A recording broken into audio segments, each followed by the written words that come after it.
আসসালামু আলাইকুম। হাতের কাজে সুন্দর এই সাদা ড্রেসটির ড্রয়িং ভিডিওটা আপনাদের সাথে শেয়ার করছি। পরবর্তীতে ইনশাল্লাহ সেলাই ভিডিওটাও আপনাদের সাথে শেয়ার করব।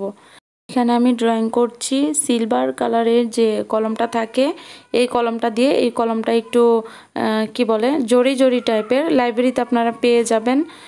20 টাকা দাম নেবে কলমটার। এই কলমটা দিয়ে আপনারা কালো কাপড়ের মধ্যে ড্রয়িং করতে পারেন। তো আমি এখানে সাদা কাপড়ে করছি। কালো কাপড়ের ড্রয়িং করলে খুব সুন্দর দেখা যায়। যেহেতু আমি ভিডিও করছিলাম, যে কারণে ভিডিওতে ক্লিয়ারভাবে বোঝা যাচ্ছে না, তবে সামনাসামনি এই কলমটা দিয়ে সাদা কাপড়ের ড্রয়িং করলেও ক্লিয়ারভাবে বোঝা যায়, দেখা যায়।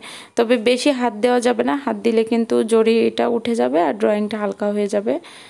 ড্রয়িং করার পর বেশি হাত দেওয়ার দরকার নেই, ঠিক আছে। তো আমি দেখতেই পাচ্ছেন কিভাবে ডালপালাগুলো করছি। ডালপালা, লতা পাতা এভাবেই সম্পূর্ণ বডির কাজটা এভাবে করেছি।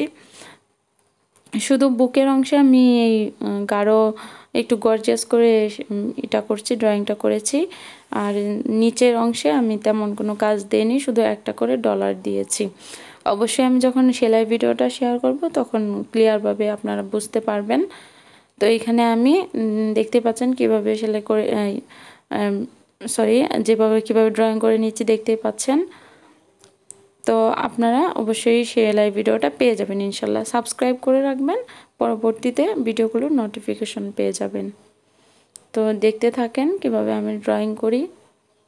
আর হ্যাঁ, একটা কথা বলতে আমি ভুলে গিয়েছি, এখানে কিন্তু প্রথমে আমি পেন্সিল দিয়ে একটু উপরে ড্রয়িং করে নিয়েছি। দেন পেন্সিলের উপরে আমি সিলভার কালারে পেন দিয়ে ড্রয়িংটা করছি। পেন্সিল দিয়ে একটু করে নেওয়ার কারণ হলো, আমি যখন ভিডিও করি তখন সুন্দরভাবে ড্রয়িংটা করতে পারবো না, অসুবিধা হবে, যে কারণে প্রথমে একটু পেন্সিল দিয়ে ড্রয়িং করে নিয়েছিলাম।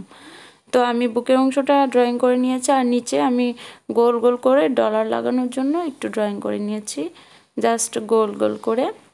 সেটা আপনারা যখন সেলাই ভিডিও পাবেন বুঝতে পারবেন কয়টা করে ডলার দিয়েছি। সবাই ভালো থাকবেন, আল্লাহ হাফেজ।